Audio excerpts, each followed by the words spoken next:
Here I've got Samsung Galaxy A6, and let me show you how to activate safe mode on the following device. So you have to tap on power key and hold it for a while, and then keep holding power off until you see the notification about rebooting to safe mode. So if you truly want to apply this mode, in which all third-party applications will be deactivated, just tap on it.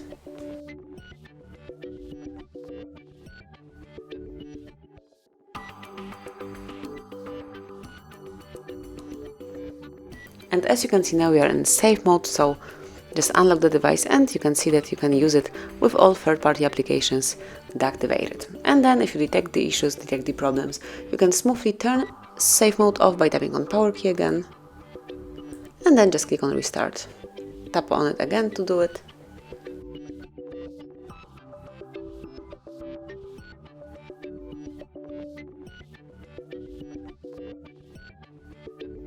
And that's it. As you can see, now we are back in the normal mode, in the standard one, with all apps active. So this is it, that would be all. Thank you for watching, please subscribe our channel and leave the thumbs up.